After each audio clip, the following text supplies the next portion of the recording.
qu'on ouvre la Bible, on va aller dans Marc chapitre 3. Regardez un évangile de puissance ce soir. Marc chapitre 3, l'homme à la main sèche. L'évangile, la Bible, c'est la parole de Dieu. La Bible, c'est pas du papier et de l'encre. Oui, il y a un livre qu'on a nommé la Bible, qu'on peut lire parce que effectivement les choses sont comme ça. Mais si c'est que du papier et de l'encre, il va vous manquer quelque chose. La Bible, c'est des tranches de vie, c'est des rencontres. Jésus passe. Et quand Jésus est ici, tout peut arriver. Et voilà ce que cet homme va vivre. Et pour vous prouver, j'ai fait exprès de choisir ce texte ce soir, puisque la parole de Dieu, ce n'est pas que des textes qui parlent des autres, ce n'est pas des choses qui sont lointaines, non seulement dans le temps, mais même dans l'espace. Ça parle toujours de l'autre côté du monde. Dans la parole de Dieu, c'est encore Dieu qui est capable de me parler, de vous parler, de nous parler encore ce soir, à nous personnellement. Amen. Voilà le texte. Marc, chapitre 3. Jésus entra de nouveau dans la synagogue. Il s'y trouvait un homme qui avait une main sèche. C'est l'auditoire qui est là, les pharisiens, tous ces gens qui étaient dans la synagogue, observaient Jésus pour voir s'il le guérirait le jour du sabbat. C'était afin de pouvoir l'accuser. Et Jésus dit à l'homme qui avait une main sèche, « Lève-toi, là au milieu. » Puis il leur dit, « Est-il permis le jour du sabbat de faire du bien ou de faire du mal, de sauver une personne ou de la tuer ?» Mais ils gardèrent le silence. Alors promenant ses regards sur eux, avec indignation et en même temps affligé de l'endurcissement de leur cœur, il dit à l'homme, « Étends ta main. » Il l'étendit et sa main fut guérie. Les pharisiens sortirent aussitôt, ils se consultèrent avec les Hérodiens sur les moyens de le faire périr. Jésus se retira donc vers la mer avec ses disciples.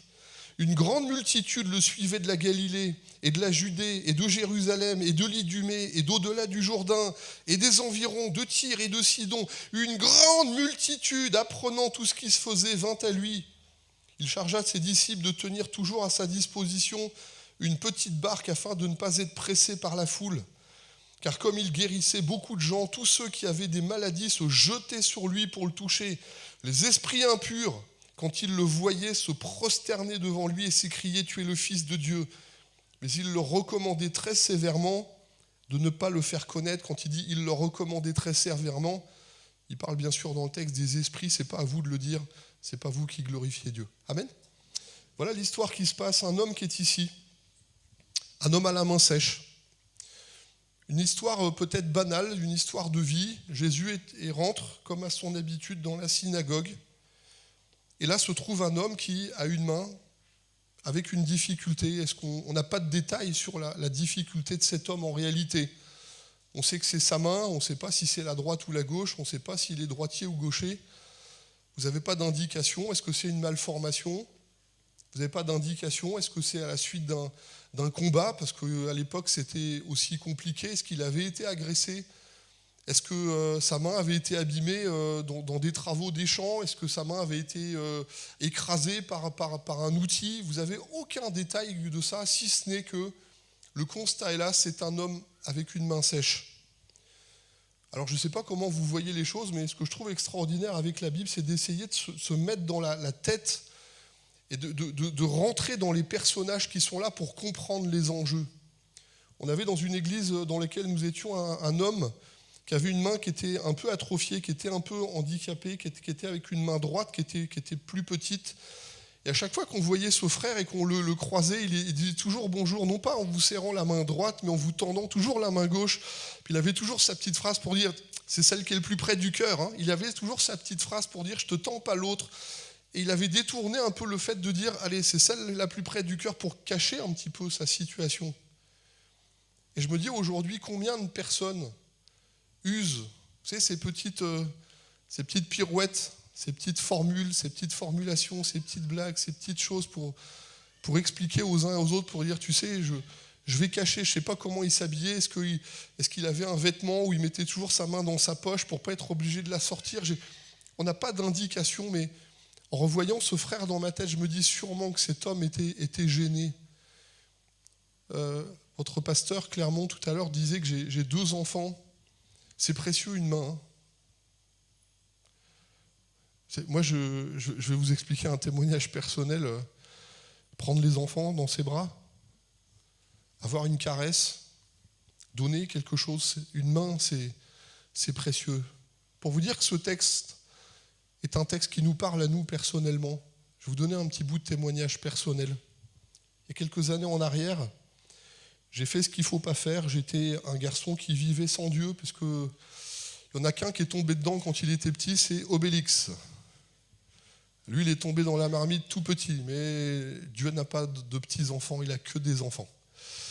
Et lorsque les choses se sont passées, j'ai fait ce qu'il ne fallait pas. J'ai fait les poches de mon grand-père, je lui ai piqué de l'argent. Et ça a fait toute une histoire familiale, les choses étaient vraiment compliquées. Et je sentais le piège se refermer sur moi, et c'est toujours pareil, la mécanique est toujours la même. Le premier jour où l'homme a péché, Adam et Ève ont péché, ils ont commencé par détourner les choses, et puis quand on se sent coincé, on ajoute à son péché un autre péché, et on ajoute à sa faute le mensonge et la dissimulation.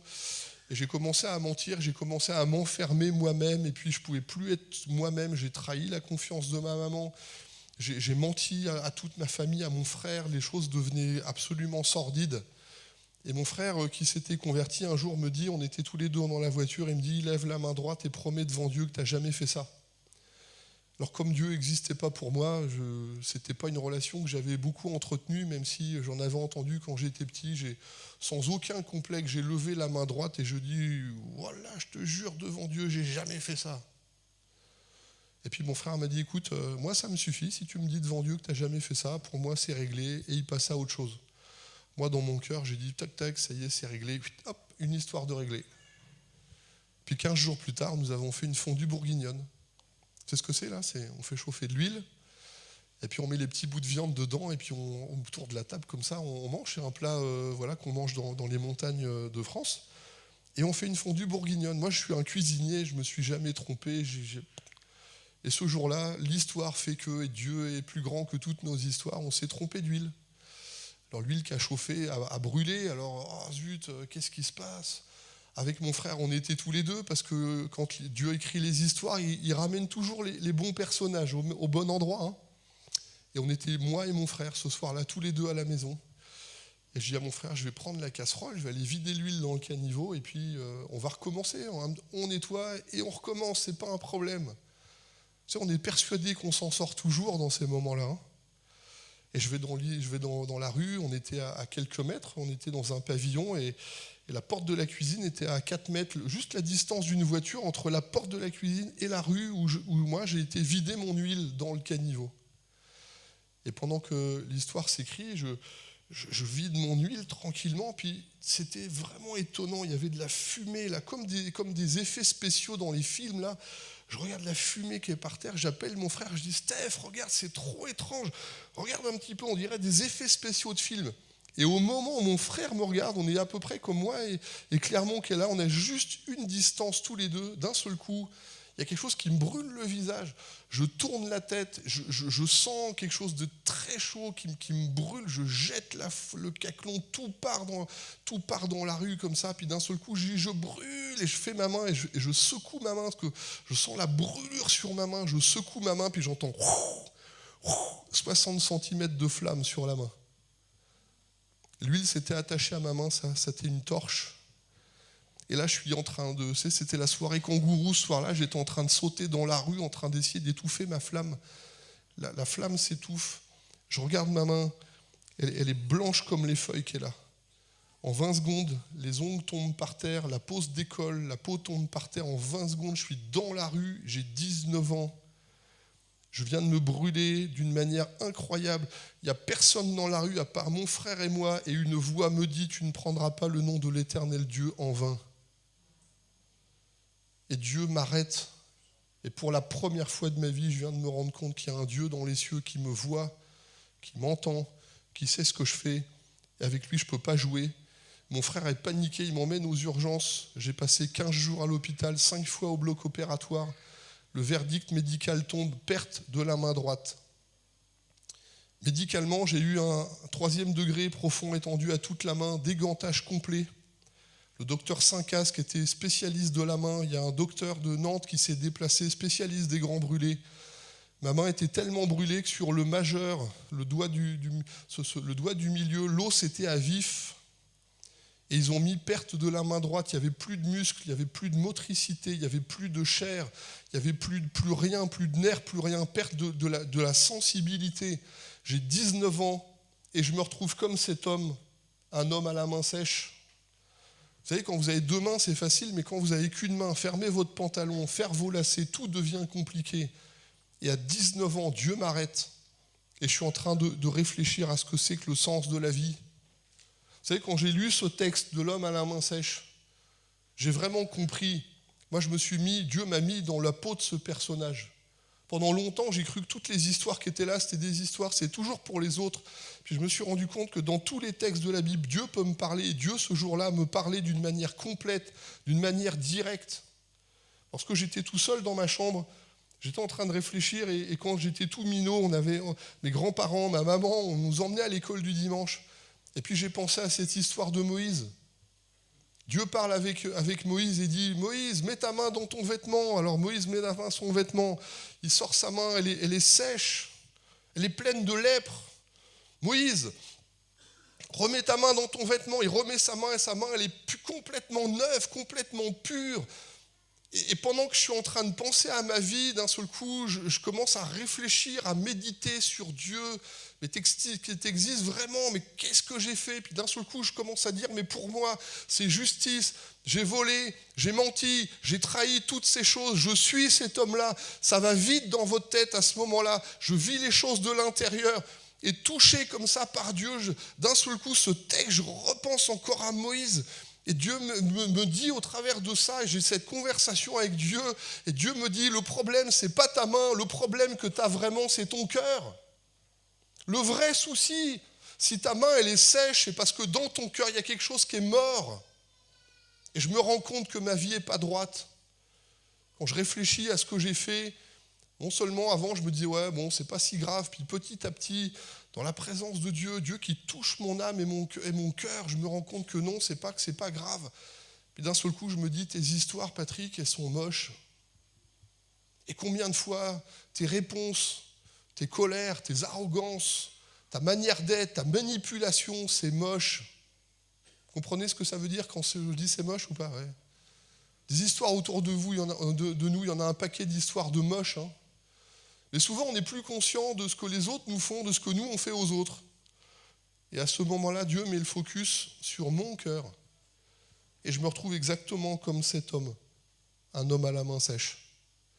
J'ai 19 ans, je me retrouve devant Dieu, je pense à ce texte de Moïse, et alors que ça fait des années que je n'ai pas mis les pieds à l'église, ce texte revient en mon esprit, me remonte en tête. Et je parle à Dieu, je dis, Seigneur, tu lui as rendu sa main? Rends-moi ma main et je te servirai. Ça bouge, hein, vous avez vu hein? Vous pourrez venir la toucher, là, c'est la bénédiction, elle est belle. En plus, j'ai une peau de bébé en dessus, là, c'est absolument magnifique.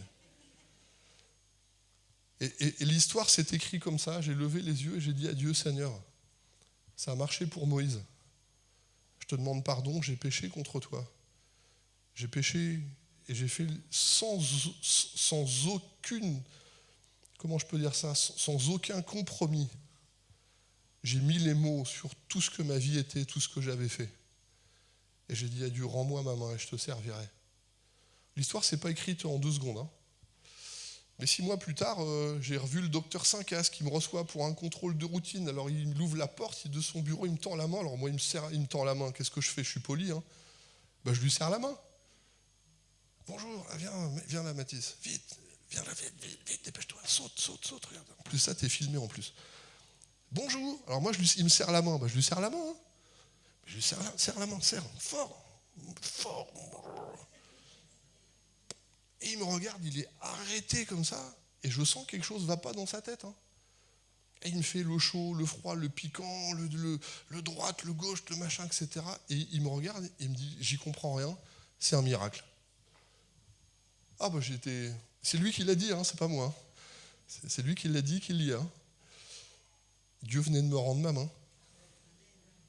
Parce que ce que les hommes ne peuvent pas faire, ce que l'argent ne peut pas faire, ce que la famille ne peut pas faire, ce que les amis ne peuvent pas faire, ce que les médecins ne peuvent pas faire, ce que tous les autres ne peuvent pas faire, ce que l'homme ne peut pas faire.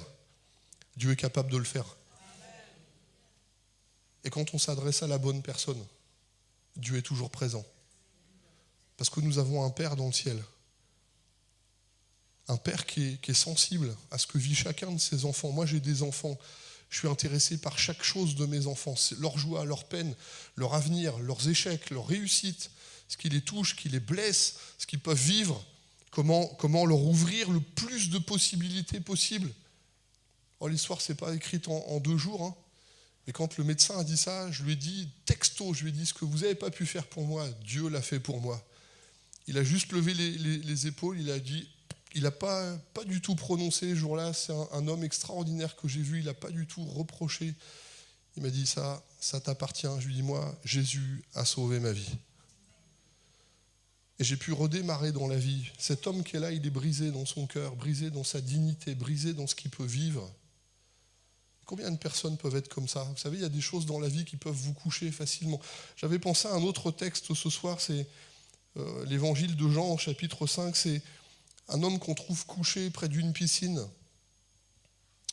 Ce que je trouve terrible avec cette conversation que cet homme va avoir avec Jésus, c'est que cet homme est brisé par la vie. Combien de choses peuvent vous briser dans la vie ? Un divorce ?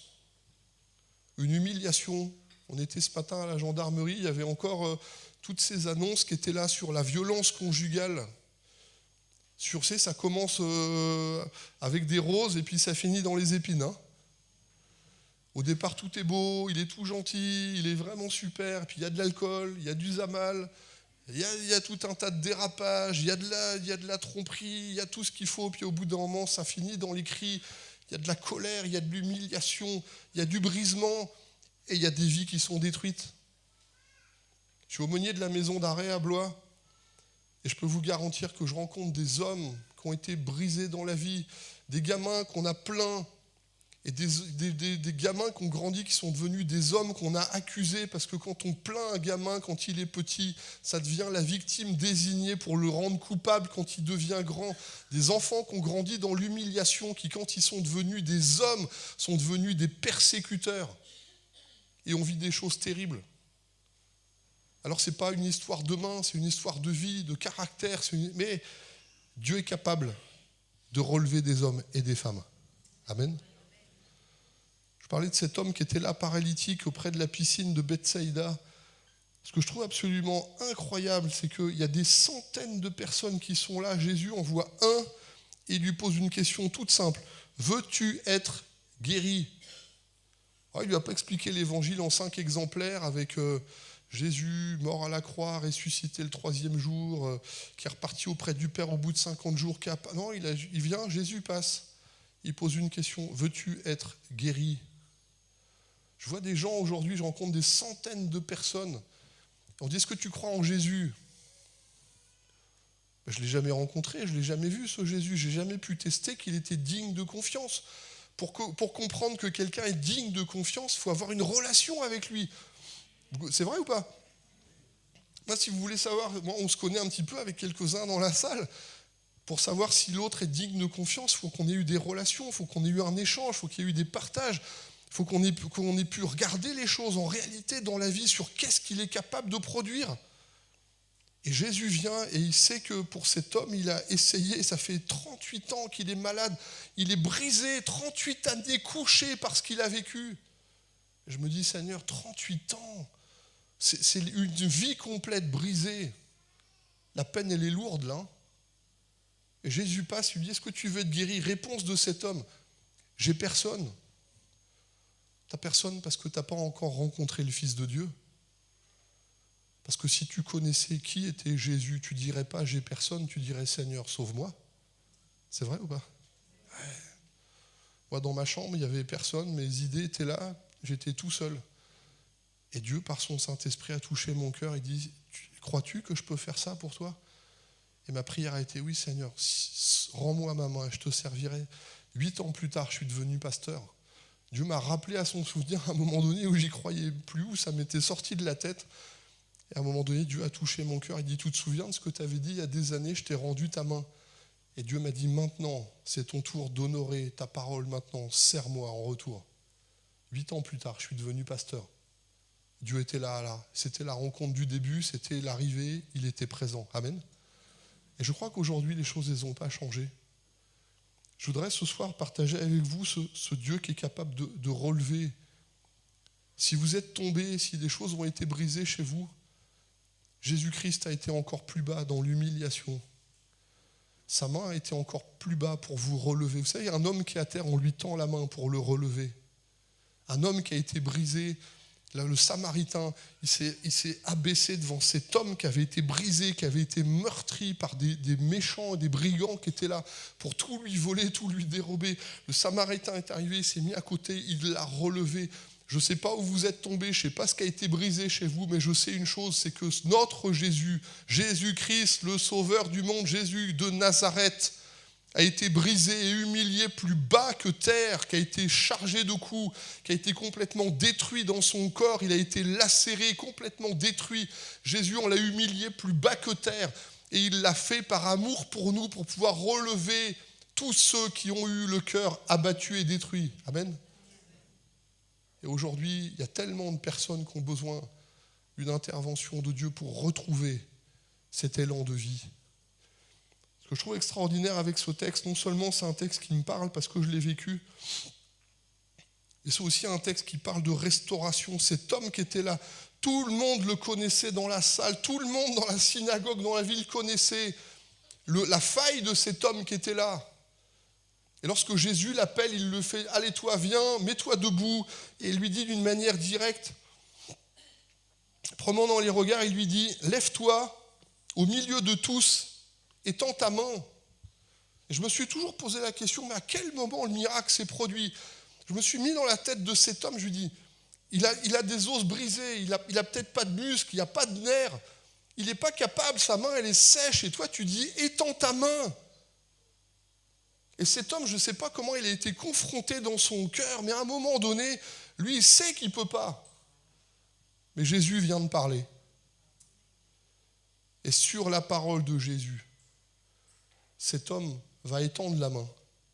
Il ne va pas chercher à comprendre comment ça se fait, il ne va pas regarder, donc les muscles vont pousser, les nerfs vont réapparaître, la peau va se remettre en place, les os vont pousser. Il ne s'est pas mis tout ça dans sa tête, il vient de le dire. Jésus le dit, je le prends au mot, je le fais, amen. Je crois que la foi, au bout d'un moment, c'est un truc tout simple, c'est prendre Dieu au mot. La foi, c'est une conjugaison de 3 choses qui sont très simples. Reconnaître que ce que Dieu dit est vrai. Accepter la vérité de Dieu comme étant une réalité plus grande et peut-être aussi grande que tout ce que vous connaissez autour de vous. Et le 3e élément, c'est un désir ardent de dire à Dieu, interviens maintenant parce que ça, je veux le vivre. Amen. Il y a des gens qui disent la foi, mais si tu avais la foi gros comme un grain de sénévé, alors on a tout un tas de textes qui nous tournent dans la tête. Dieu ne te demande pas d'avoir beaucoup de foi, Dieu te demande de croire en un grand Dieu. Même si tu as une petite foi, le Dieu que nous servons, il est grand, il est assez grand pour te rejoindre. Mais est-ce que moi j'ai la foi de croire que Jésus est là? Peut-être qu'on peut répondre comme cet homme, j'ai personne. J'ai personne. Ça fait 38 ans que ça tourne en rond, j'ai personne. Oui, mais Jésus, ce soir, c'est le Dieu qui te sauve et qui est capable de te faire étendre ta main. Il fait lever cet homme au milieu de tous. Il dit, allez, mets-toi au milieu. Et tous les regards se posent sur lui, non pas pour le mettre mal à l'aise, mais parce qu'en même temps que cet homme se lève et qu'il se serait, vous savez, il se serait jamais levé s'il n'avait pas eu la foi que quelque chose lui arrive. Réfléchissez à ça. Il se serait jamais levé s'il ne croyait pas ce jour-là que quelque chose allait lui arriver à ce moment-là. Et quand il se met droit au milieu, alors pour Jésus lui dire étends ta main, j'ai envie de dire c'est quasiment simple. Étends ta main, et cet homme tend la main et il est rétabli devant tous. Dans sa condition d'homme, il vient d'être complètement restauré, corps, âme et esprit. Amen. Et moi, je trouve que ça vaut la peine de repartir avec la bénédiction. Je vois des gens qui traînent leur casserole des années. Cet homme qui est là, on ne sait pas depuis combien de temps il est comme ça. L'autre texte que je vous ai cité dans Jean, ça fait 38 ans. 38 années de brisement, d'humiliation. Et Jésus passe par là. Je termine vraiment avec ça. Cet autre texte que je viens de vous citer, « Veux-tu être guéri ?» je l'ai vécu aussi dans une rencontre avec un monsieur. C'était une situation familiale très compliquée. Et je vous avoue franchement que la rencontre du mercredi soir était un petit peu bizarre. On me demande de voir le monsieur qui était en visite dans la famille. Et moi, j'étais en jeûne et prière. Je sortais d'un moment qui était là. Je rentre de la réunion. Il y avait la réunion de prière qui venait de se terminer. Je dis, Seigneur, je veux une rencontre divine avec toi. Je veux que cet homme soit touché par ta grâce. Et je vais dans la maison. Alors, c'était le pire contexte. Je crois que c'était une des pires visites que j'ai fait de ma vie. La télé était là, il y avait le foot. Alors moi, je déteste le foot en plus. Ça, c'est un truc que je ne supporte pas. Mais bon, bref. Alors, j'ai pas la télé, j'aime pas le foot. Il y avait la télé à fond, le foot à fond. Je veux même pas savoir quelle était l'équipe qui jouait ce soir-là. L'apéritif était servi, il y avait les parents, les enfants, les petits-enfants, le chien, tout le monde était là. Et on arrive, on accueille le pasteur. « Ah, pasteur, comment ça va? La pluie, le beau temps, le foot, la voiture, le vélo, les dodos, le poisson rouge, le bibule, le machin. » Et moi, dans mon cœur, je suis là, je dis « Seigneur, je ne suis pas venu pour ça. Je suis venu parce que je sais que tu es celui qui rétablit les cœurs brisés, Seigneur. » Et vraiment, je prie dans mon cœur, je dis « Seigneur, je t'en supplie, donne-moi un moment de témoignage avec cet homme. » Vous savez, la prière, c'est puissant. C'est vrai ou pas? La puissance de Dieu, la prière, c'est de la dynamite absolue. Je prie dans mon cœur et en 3 secondes, tout le monde part d'un côté, de l'autre. Pouf, en 3 secondes, une volée de moineaux, je me retrouve tout seul avec le monsieur. Et là, vraiment, je dis, Seigneur, t'es vraiment trop fort. Et je vois le monsieur et j'avais pas le temps, je sentais que j'avais pas le temps d'aller décrire plein de choses, mais je connaissais la situation. Et je dis, je sais ce qui t'arrive. Et j'ai une question à te poser, est-ce que tu veux être guéri? La même question qu'on a lue dans l'évangile, parce que c'est le même évangile. Alors j'ai dit, est-ce que tu veux être guéri? Et je vois encore le monsieur se croiser les bras là, et j'ai pas dit un mot, j'ai pas essayé de combler le vide. Et je vois encore le monsieur se croiser les bras, me regarder, avec un air de défi, un peu de j'y crois pas, j'ai envie, mais j'ai pas envie, et puis t'as raison, mais j'ai pas envie que t'aies raison. Vous connaissez ça des fois, non? Ça vous dit, vous avez des gens aussi comme ça chez vous, Et j'ai pas dit un mot, et au bout d'un moment, je le regarde vraiment droit dans les yeux, et il me répond, il me dit oui. Alors là, je dis, je mets la main sur l'épaule, au nom de Jésus! Et puis quand j'ai prié, je prends mes affaires et je rentre chez moi. Et ce que je ne savais pas, c'est que le lundi, c'était un très gros fumeur, beaucoup de problèmes, etc. Il avait une chaîne ganglionnaire cancéreuse sur la gorge. Et quand la chirurgienne l'a opéré, elle lui a fait une boutonnière, là, elle a ouvert, elle a regardé, puis elle a refermé. Elle n'a rien trouvé. Alors il y a un petit SMS le soir, « Ton Dieu m'a guéri ». Notre Dieu est tout puissant. Et il fait ce que les hommes ne peuvent pas faire. Je ne sais pas ce qui peut vous briser dans la vie, mais ce que je sais, c'est que j'ai tellement de témoignages identiques à celui qu'on vient de lire. Que Jésus, les textes qu'on a lus, ce n'est pas juste des textes d'hier et de lointain. Moi, ces textes, je les ai vécus textuellement, noir sur blanc, ce qui a été écrit. Je l'ai vécu et je l'ai vu et ça s'est accompli dans ma vie, dans la vie de gens qui sont autour de moi. Cet évangile-là, c'est toujours un évangile de salut, c'est toujours un évangile de puissance, c'est toujours un évangile de grâce. Et Jésus-Christ vient pour sauver et guérir tous ceux qui croient en son nom. Et moi, je voudrais vous poser cette question. Qu'est-ce qui est sec dans votre vie? Qu'est-ce qui a été brisé dans votre vie et dans votre cœur que ce soir Dieu pourrait toucher et ramener à la vie? Peut-être que Dieu peut dire ce soir, étends ta main. Je termine vraiment avec ça. Il y avait un jeune, je ne sais pas ce qui m'a pris, moi j'étais content de moi, donc ça allait bien. Et il était à côté, on discutait un petit peu, et puis c'était un chouette frère, c'était un garçon que j'appréciais vraiment, et moi je suis assez spontané, je suis assez direct, et le garçon est là, puis vraiment je le vois, et Et dans la conversation, j'étais ému dans mon cœur et je le vois et je lui fais un câlin. Vous savez ce que c'est un câlin, non?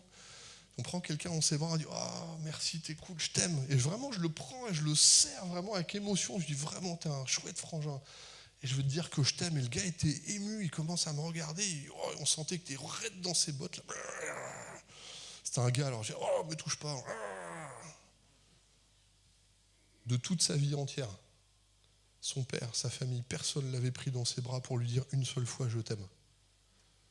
Et ce jour-là, quelque chose a été guéri dans son cœur. Moi, j'ai vécu un bon moment, ça ne m'a pas choqué. Lui, il a vécu une délivrance, j'ai béni le Seigneur. Et des fois, Dieu est capable de faire ça avec... Je ne sais pas qu'est-ce qui est brisé chez vous, mais ce que je sais, c'est que le Dieu que je sers, Jésus-Christ, est capable de redonner la vie là où les choses ont été brisées. Et c'est pour ça que je voudrais prier ce soir pour vous tous. Amen. On peut prier tous ensemble ? C'est le Dieu de toute guérison, de toute consolation, de tout don. Et tout don parfait vient de toi, Seigneur, et toute occasion de vie vient de toi.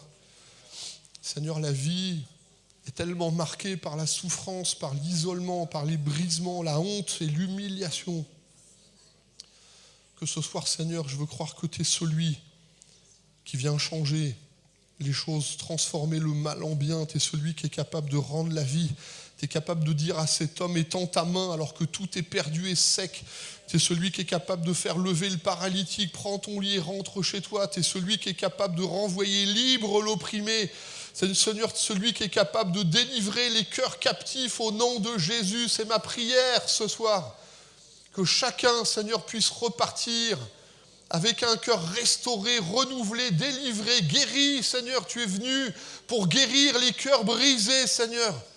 Et ma prière ce soir, c'est que tu renvoies un homme, une femme, un jeune, une jeune, Seigneur, que la vie a brisé, que des occasions de vie, des expériences mauvaises ont brisé, ont humilié, ont cassé. Seigneur, ce soir, au nom de Jésus, je te prie de relever.